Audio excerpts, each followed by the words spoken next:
नमस्कार, स्वागत है आप सभी का द हिस्ट्री यूट्यूब चैनल में और मैं हूँ विकास टेकरे। पीजी कॉलेज यानी कि post graduates college Pipariya Hoshangabad का ये प्रश्न पत्र है और पिपरिया का पीजी कॉलेज की जो यूनिवर्सिटी है वो है बरकतुल्लाह यूनिवर्सिटी भोपाल। इसलिए ये जानकारी मैं आपको पहले ही दे रहा हूँ कि यहाँ से रिलेटेड है और इस क्वेश्चन पेपर के जरिए हम समझने का प्रयास करेंगे कि हिस्ट्री ऑफ मराठास में किस तरह से प्रश्न बनते हैं और बहुत सारे क्वेश्चन पेपर के वीडियोस भी आपको चैनल में दिख जाएंगे। मराठाओं से जुड़ी एक प्लेलिस्ट अलग से बना रखी है, साथ ही साथ आपको सेमेस्टर में भी सेमेस्टर वाइज जो हमारे वीडियोस की प्लेलिस्ट है वहाँ पर भी चीज़ें मिल जाएंगी।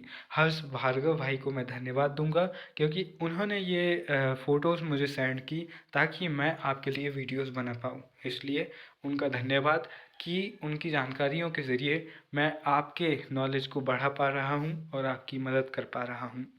तो आइए देखते हैं हिस्ट्री ऑफ मराठा 1627 से 1818। 1627 में छत्रपति शिवाजी महाराज का जन्म होता है। हालांकि कई बार मैं खुद जब एक एनसीईआरटी चैप्टर पढ़ रहा था तो मैंने देखा था एक पैराग्राफ में उनका जन्म 1627 में बताया और दूसरे पैराग्राफ में अप्रैल 1930 में 1630 में उनका जन्म बता दिया।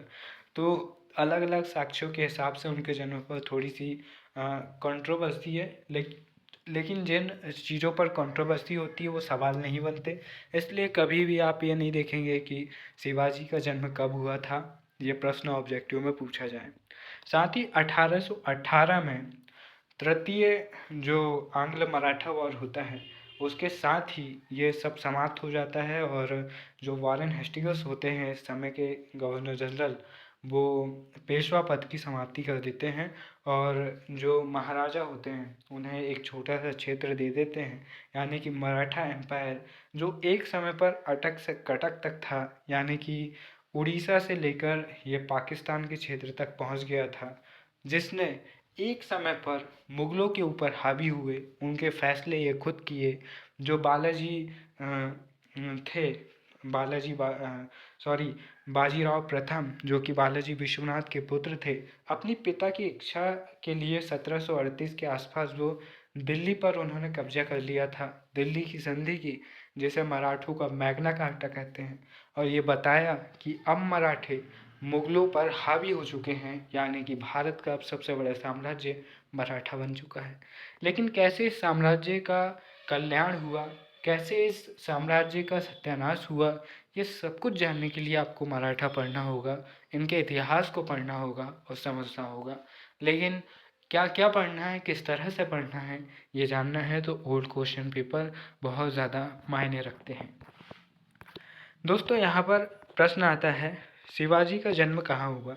देखिए ये पूछ लेगा जन्म स्थान क्या है, माता पिता के बारे में पूछ लेगा, लेकिन डेट नहीं पूछेगा। क्यों? क्योंकि डेट को लेकर कंट्रोवर्सी है, कोई 1627 कहता है, कोई 1630 कहता है। तो शिवनेरी दुर्ग में इनका जन्म हुआ था और शिवनेरी जो थी वो इनकी कुलदेवी भी थी और इसी दुर्ग में जन्म होने के कारण इनका नाम शिवाजी पड़ा, ऐसा कहा जाता है। इसके बाद में अफजल खां का संबंध किससे था? तो ये मुगलों से इसका संबंध था और इसकी हत्या बगनक जो होते हैं उससे उन्होंने की थी। वीडियोस में और अच्छे से डिटेल में मैंने आपको बताया है, ये लंदन के म्यूज़ियम में सुरक्षित रखा हुआ है। अंग्रेज़ों ने हमारी बहुत अच्छी अच्छी हिस्टोरिकल चीज़ें ले जा ली, टीपू सुल्तान की तलवार हो, कोहिनूर हीरा हो या फिर शिवाजी महाराज का बगनक हो, इसे उंगलियों में पहनते थे और हाथ में छुपा लेते थे और जब हाथ मोड़ते थे तो ये शेर के जो नाखून होते हैं ना उस तरह से बन जाते थे। तो कहते हैं कि जो अफजल खां था वो बहुत लंबा चौड़ा, जैसे आज हम खली को देखते हैं उसके बराबर उसकी हाइट रही होगी और अच्छा मोटा ताजा था। कहते हैं कि कई बार तो उसके बैठते ही घोड़े दम तोड़ देते थे या फिर नीचे बैठ जाते थे, उठते ही नहीं थे, वो इतना ज़्यादा वजनदार और इतना ज़्यादा तगड़ा आदमी था। तो उसे जब भी किसी को मारना रहता था ना तो बिना हथियार के उसके पास जाता था, उससे गले मिलता था और उसका पूरा चूरमा बना देता था। तो उसने ही ऐसा एक प्लान बनाया था, शिवाजी से वो मिलने गया। शिवाजी उसकी चालों को जानते थे। शिवाजी ने अपने हाथों में बकनक छिपा कर रखे थे। बातचीत हुई, उसने शिवाजी से गले मिलने के लिए कहा, गले मिला, तो उसने शिवाजी को पूरा, जैसे हम अजगर या सांप को देखते हैं कि वो किस तरह से लपेटते हैं और फिर पूरी हड्डियां तोड़ देते हैं, उसी तरह से शिवाजी महाराज को उसने जकड़ने की कोशिश की। तो शिवाजी ही थे, इसीलिए तो मराठा साम्राज्य को खड़ा कर पाए। उन्होंने बखनक निकाला और अफजल खां का पूरा पेट चीर डाला।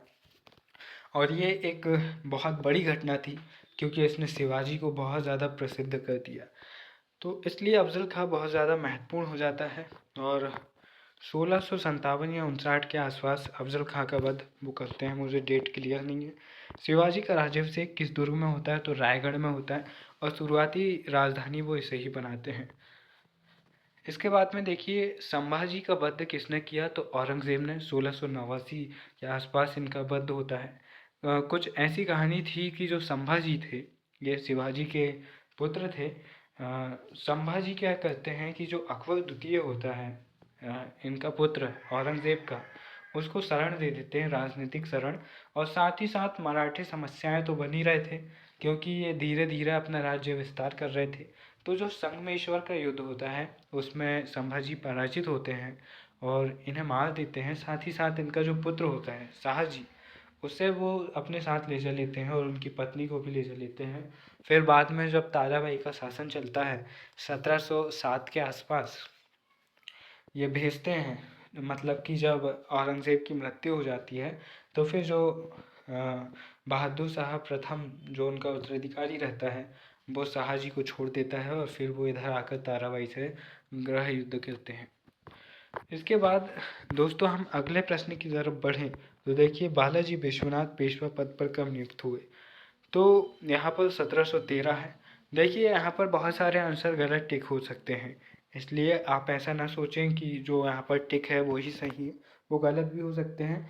और ज़रूरी भी नहीं है कि मैं आपको सभी प्रश्नों के उत्तर सही बताना चाहूँगा, क्योंकि मैं बहुत सारे प्रश्नों के उत्तर नहीं बताऊँगा, क्योंकि आपको खुद ये सर्च करना है। क्योंकि आप सर्च करेंगे तो आपको पता लगेगा कि आपको इतना डीप में पढ़ना है। मैं आपको फिर भी बता देता हूँ, जब कौन सा शायद खेड़ा का युद्ध, खेड़ा का नहीं यार, कौन सा तो युद्ध था इनके संघर्ष के लिए, तो उसमें ताराबाई की तरफ से एक दूसरे व्यक्ति लड़ते हैं और जो साहू जी महाराज होते हैं उनकी तरफ से लड़ते हैं पेशवा बालाजी विश्वनाथ। तो जब साहू जी जीत जाते हैं और जब वो महाराजा बन जाते हैं तो फिर वो अपना प्रधानमंत्री, अपना पेशवा नियुक्त करते हैं बालाजी विश्वनाथ को 1713 में।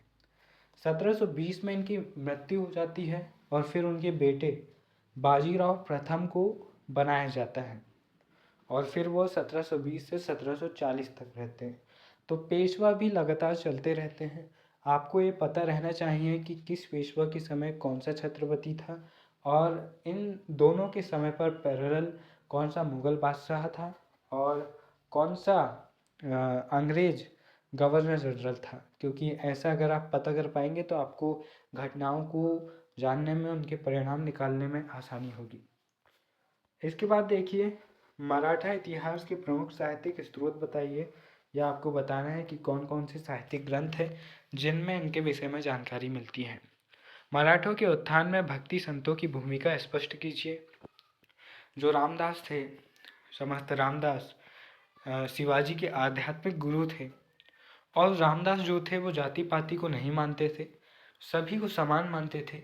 यही कारण है कि जो नीची जाति के जो कुलवी लोग थे, जो कि किसान थे, उन्हें एक योद्धा जाति के रूप में निखारने का काम शिवाजी ने किया। अगर शिवाजी किसी एक ऐसे व्यक्ति की संगत में आते, जैसे औरंगज़ेब आ गया था। औरंगज़ेब शुरुआत में अच्छा आदमी था, लेकिन उसके दो गुरुओं ने उसे ऐसा कट्टर आदमी बना दिया कि वो भारतीय इतिहास के क्रूरतम राजाओं से गिना जाने लगा। अब शिवाजी का उदाहरण देखिए, उनकी माता ने उन्हें इतनी प्यारी शिक्षा दी कि सभी का सम्मान करो। मैं आज भी पढ़ता हूँ, जब सूरत की लूट के दौरान जब शिवाजी के सामने एक मुस्लिम महिला को लाया गया जो बहुत खूबसूरत थी, बहुत गोरी थी, तो उन्हें पेश किया गया। अब सैनिकों को लगा कि छत्रपति खुश होंगे कि भैया आज का इंतज़ाम तो तुमने कर दिया, ओहो मज़ा आ गया। लेकिन शिवाजी बहुत ज़्यादा नाराज़ हुए, उन्होंने फटकार लगाई और उस महिला से माफ़ी मांगने के बाद उन्होंने कहा कि काश मेरी माँ भी आपकी तरह खूबसूरत होती तो मैं भी बेहद खूबसूरत होता।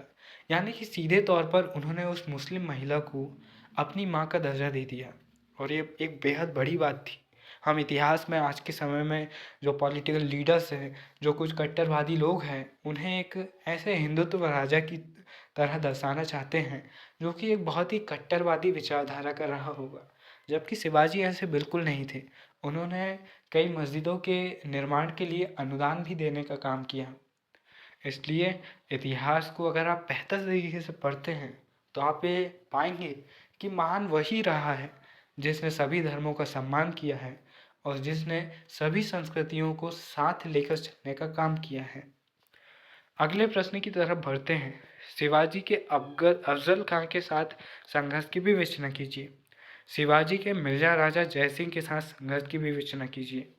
मिर्जा राजा जयसिंह से शिवाजी हार जाते हैं और फिर पुरंदर की संधि होती है और इसी संधि के प्रावधान के तहत जयसिंह मनाते हैं शिवाजी को और शिवाजी औरंगजेब से मिलने जाते हैं।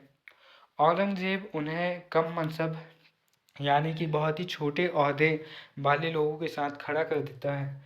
शिवाजी को गुस्सा आता है कि यार मैं इतना बड़ा राजा हूँ और तुमने मुझे ऐसे छोटे लोगों के साथ खड़ा कर दिया, छोटे जाति से नहीं छोटे पद से लोगों के साथ खड़ा कर दिया। शिवाजी गुस्से में आते हैं और वहीं खरी खोटी सुनाने लगते हैं औरंगजेब को। उन्हें नहीं पता किसका महल किसका क्या, उन्हें सम्मान नहीं मिला तो उन्हें तो बोलना ही है।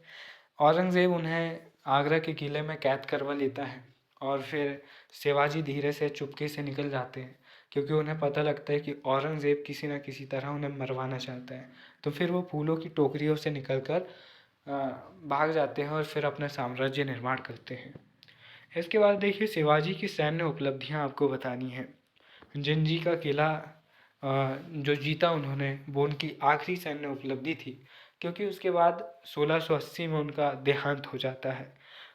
चौथ एवं स्वदेश मुखी पर टिप्पणी लिखिए।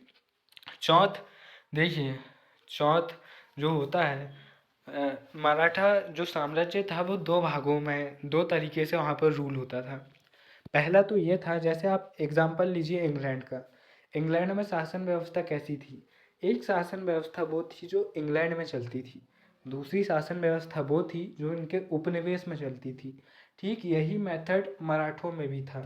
एक शासन व्यवस्था वो थी जो मराठा के उन क्षेत्रों में चलती थी जहाँ पर सीधे तौर पर छत्रपति और पेशवा का नियंत्रण था। दूसरा क्षेत्र वो कहलाता था जहाँ पर इन्होंने आक्रमण करके राजा को कर देने के लिए बाध्य कर दिया है लेकिन प्रशासनिक तौर पर वहाँ पर नियंत्रण नहीं किया है। तो ये अपने क्षेत्र में जो कर वसूलते थे उसे स्वदेश मुखी कहते थे और जो ये अपने लूटे गए या फिर हड़पे गए क्षेत्रों में कर वसूलते थे उसे चौथ कहते थे। यानी कि खुद के लोगों से स्वदेश मुखी और दूसरे लोगों से चौथ ये वसूलते थे। ताराबाई के व्यक्तित्व एवं उपलब्धियों पर प्रकाश डालिए। संभाजी का मुगलों के साथ संघर्ष की विवेचना कीजिए। बालाजी विश्वनाथ की उपलब्धियों पर प्रकाश डालिए। साहू, यहाँ पर साहू गलत लिखा हुआ है, यहाँ पर दूसरा सा आएगा, सीटी वाला सा, ये सरोता वाला सा है भैया। साहू के व्यक्तित्व पर प्रकाश डालिए। अब दीर्घ उत्तरीय प्रश्न की तरफ बढ़ते हैं। मराठों के उत्थान में शिवाजी के योगदान को बताइए कि शिवाजी का क्या उत्कर्ष रहा। तो लीडर का अगर व्यक्तित्व ऊंचा हो तो फिर उस साम्राज्य को बनने में ज़्यादा समय नहीं लगता। उदाहरण के लिए ये मुझे बोलना नहीं चाहिए लेकिन समझाने के लिए कहता हूँ। बीजेपी के अगर उठने में सबसे बड़ा योगदान किसी का है तो वो नरेंद्र मोदी और अमित शाह जैसे नेताओं का है क्योंकि ये अपनी अलग व्यक्तित्व छवि रखते हैं पार्टी से अलग। अगर ये इनकी बोलने की टेक्निक अलग है, चीज़ों को पेश करने का तरीका अलग है, इनकी स्ट्रेटेजी अलग है, इसके कारण ये पार्टी के प्रमुख नेता के रूप में उभर जाते हैं। जबकि आप कांग्रेस के जो राहुल गांधी हैं उन्हें देखें तो अगर वो खुद में सुधार करना चाहते हैं, कई बार वो अच्छी बातें बोलते हैं, कहीं ना कहीं उनकी पार्टी से कोई ना कोई नेता ऐसा विवादित बयान दे देता है जो उनकी छवि को धूमिल कर देता है। यही कारण है कि ये मायने रखता है कि आपका जो पार्टी हेड है वो किस तरह का व्यक्तित्व रखता है। अगर वो हर चीज़ में बेहतर है तो कहीं ना कहीं आपकी पार्टी रूल करेगी और अगर उसका ही व्यक्तित्व थोड़ा सा कमज़ोर है तो फिर वो पार्टी ज़्यादा रूल नहीं कर पाएगी। इसके बाद में देखिए, दम भर गया भैया। इसके बाद देखिए, हिंदवी स्वराज की अवधारणा को स्पष्ट कीजिए। इस टॉपिक पर मुझे एक वीडियो बनाना होगा। बाकी मराठों पर लगभग सभी वीडियोस आपको मिलेंगे। हिंदवी स्वराज को मैं खुद समझना चाहता हूँ कि उनकी हिंदवी स्वराज की अवधारणा क्या थी। जब मैं खुद समझ लूँगा तो मैं आपके लिए प्रॉपर वीडियो लाऊंगा। शिवाजी का औरंगजेब के साथ संघर्ष पर प्रकाश डालिए। एक राज्य निर्माता के रूप में शिवाजी का मूल्यांकन कीजिए। शिवाजी के अंतर्गत मराठा राजस्व प्रशासन व्यवस्था की विवेचना कीजिए। शिवाजी के अधीन मराठा सैन्य प्रशासन की विवेचना कीजिए। इसके बाद में दोस्तों जो अगला प्रश्न आता है, अब इसको तो अंग्रेजी में पढ़ूंगी।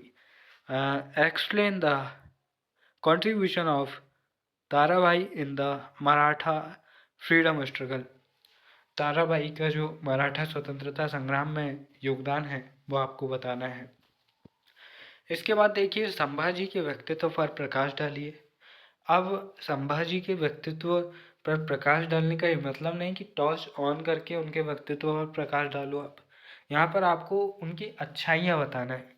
हर व्यक्ति में बुराई भी होती है, लेकिन अगर प्रकाश डालने के लिए बोला है तो आपको अच्छाई पर ही प्रकाश डालना है, बुराई पर नहीं डालना है। तो उनकी अच्छाइयाँ बताइए। पेशवाओं के इतिहास जानने के प्रमुख स्रोत बताइए। ठीक है। फिर मराठों के उत्थान में बालाजी विश्वनाथ का योगदान बताइए, क्योंकि ये पहले पेशवा थे और जो रूल इन्होंने शुरू किया, जो परंपरा इन्होंने शुरू की, बाजीराव प्रथम और बालाजी बाजीराव सॉरी, ऐसे पेशवाओं ने इस परंपरा को बहुत आगे तक निभाया और मराठा क्षेत्र को मराठा साम्राज्य के रूप में स्थापित करने में महत्वपूर्ण भूमिका निभाई। तो यहाँ पर मुझे उम्मीद है कि इस वीडियो से आप कुछ ना कुछ बेहतर सीखे होंगे, और साथ ही साथ आपको ये कहूँगा कि मराठा से जुड़ी प्लेलिस्ट में जाइए। 3rd सेमेस्टर 4th सेमेस्टर के प्लेलिस्ट में भी आपको मराठा से जुड़े वीडियोस मिलेंगे, और अपनी तैयारी को बेहतर कीजिए और आगे बढ़ते रहिए। फिर मिलेंगे अपने किसी और वीडियो में, तब तक के लिए नमस्कार, जय हिंद।